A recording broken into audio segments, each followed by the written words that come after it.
మనం అందరం కూడా ఈరోజు ఇక్కడ ఏకమయ్యాం.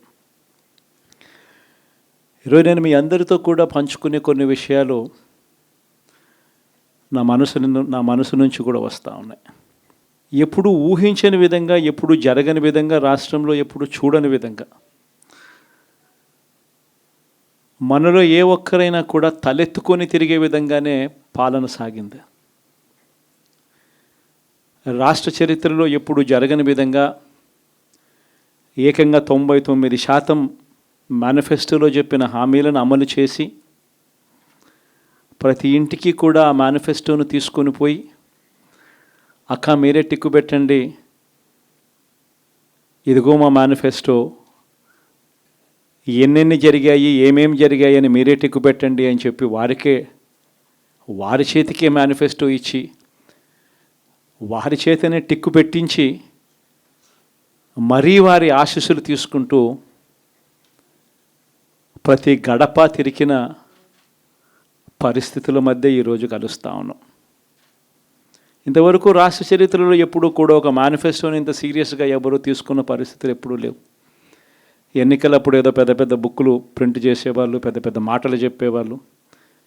ఎన్నికలు అయిపోయిన తర్వాత మేనిఫెస్టో చెత్తబుట్టలో పడేసే పరిస్థితి. మొట్టమొదటిసారిగా రాష్ట్ర చరిత్రలో ఎప్పుడు జరగని విధంగా ఒక ముఖ్యమంత్రి కార్యాలయానికి వస్తే మేనిఫెస్టో కనిపిస్తుంది. కలెక్టర్ కార్యాలయంలోకి వెళ్తే అక్కడ కలెక్టర్ కార్యాలయంలో మేనిఫెస్టో కనిపిస్తుంది. ఏ డిపార్ట్మెంట్కి వెళ్ళినా కూడా ఆ డిపార్ట్మెంట్లలో హెచ్ఓడీలు కానీ, సెక్రటరీలు కానీ ఎక్కడికి వెళ్ళినా కూడా వాళ్ళ కార్యాలయాలలో మన మేనిఫెస్టో కనిపిస్తుంది. ప్రతి డిపార్ట్మెంట్కు, ప్రతి కలెక్టర్కు ఈ మేనిఫెస్టో పెట్టి ఇదే మన ఎజెండా, ఈ ఎజెండా ఆధారంగానే పాలన సాగుతుంది అని వారందరినీ కూడా మొట్టమొదటి రోజు నుంచి కూడా సమాయత్తం చేసి ఏకంగా 99% హామీలను అమలు చేసి గర్వంగా, సగర్వంగా తలెత్తుకొని మళ్ళీ ప్రజల దగ్గరికి వెళ్ళి ఓట్లు అడిగే పరిస్థితిలోకి మొట్టమొదటిసారిగా ప్రభుత్వం అడుగులు వేసింది ఈ మన 5 సంవత్సరాల కాలంలోనే. నిజంగా ఇది జరిగినప్పుడు, చూసినప్పుడు నిజంగా ఆశ్చర్యం అనిపిస్తుంది. ఎప్పుడు చూడని విధంగా ఏకంగా 2,70,000 కోట్ల రూపాయలు, ఎప్పుడు జరగలే ఇది. ఏ పథకం ఎప్పుడు ఇస్తామో, ఏ నెలలో ఇస్తామో ఏకంగా క్యాలెండర్ ముందే ప్రకటించి, ఆ సంవత్సరానికి సంబంధించిన క్యాలెండర్ ముందే ప్రకటించి, ఆ నెల వచ్చేసరికి ఆ బటన్ నొక్కడం, నా అక్క చెల్లెమ్మల కుటుంబాల ఖాతాలకు నేరుగా వెళ్ళిపోవడం ఎప్పుడు జరగల. నిజంగా ఒక్కొక్కసారి అనిపిస్తుంది, ఏమయ్యాయి ఆ ప్రేమలు, ఏమయ్యాయి ఆ ఆప్యాయతలు అని ఒక్కొక్కసారి అనిపిస్తుంది. 66 లక్షల మంది పెన్షన్లు తీసుకుంటా ఉన్న అవ్వాతాతలు, మనం అధికారంలోకి రాకమునుపు పెన్షన్ కేవలం 1000 రూపాయలు. ఎన్నికలకి 2 నెలల ముందు వరకు కేవలం 1000 రూపాయలు. మనం ఏకంగా దాన్ని 3,000 రూపాయలకు పెంచుకుంటూ పోయాం. అప్పట్లో 39 లక్షలు మాత్రమే పెన్షన్దారులు, 66 లక్షలకు పెంచుకుంటూ పోయాం. ఏ ఒక్కరిని కూడా పక్కన పెట్టండి అనే మాట నోట్లో నుంచి రాలేదు. ఏకంగా 66 లక్షల మందికి ఇంటి వద్దకే మొట్టమొదటిసారిగా ఇంటి వద్దకే వెళ్ళి వాళ్ళ బాధలు తెలిసిన వ్యక్తులుగా వాళ్ళ చేతికి అందించి వాళ్ళ ఆశీస్సులు తీసుకున్నాం.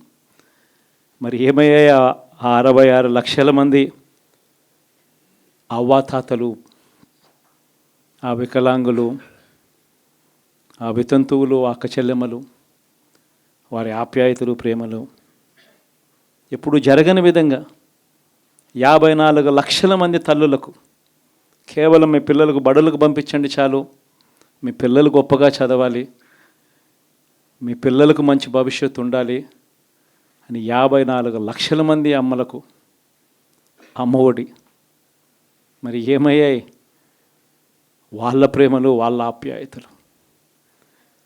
ఏకంగా 53,58,000 మంది రైతన్నలకు, ఇంతకుముందు ఎప్పుడూ జరగల.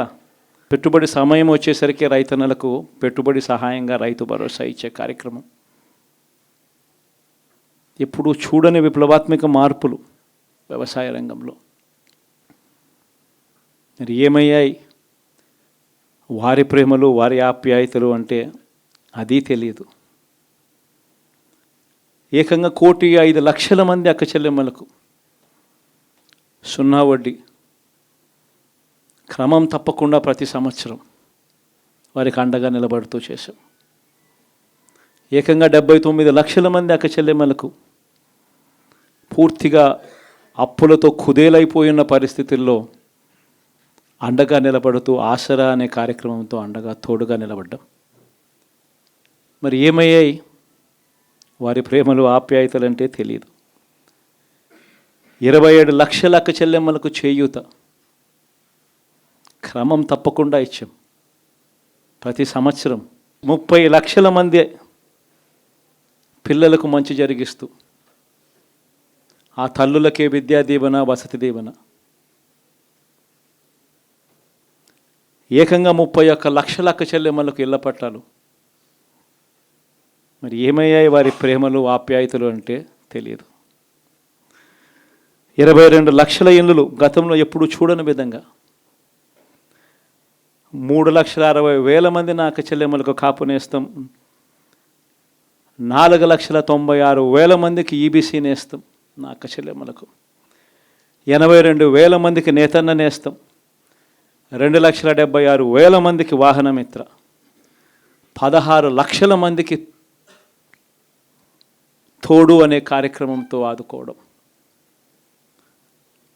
3,38,000 మందికి చేదోడు, 1,10,000 మందికి పైగా మత్స్యకార భరోసా. ఎక్కడ ఎవ్వరికి కూడా క్రమం తప్పకుండా కోవిడ్ సమస్యలున్న సాకులు చూపలేదు. మంచి చేశాం. ఎప్పుడు చూడని విధంగా, ఎప్పుడు జరగని విధంగా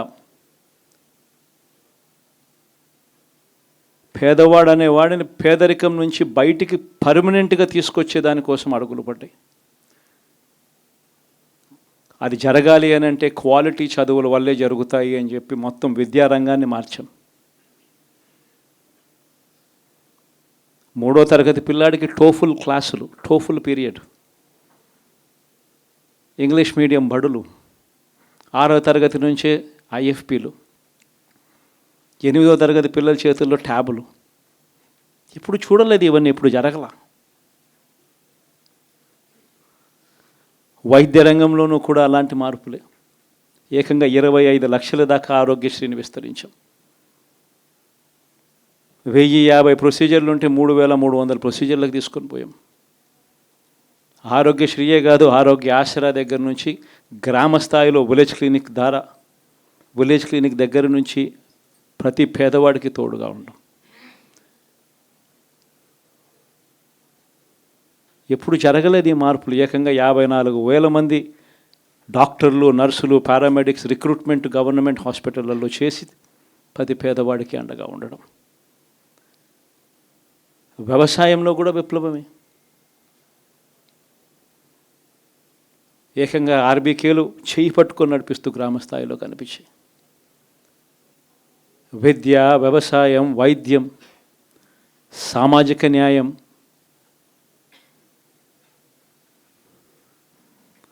సుపరిపాలనలో ఎక్కడా కూడా తగ్గలేదు.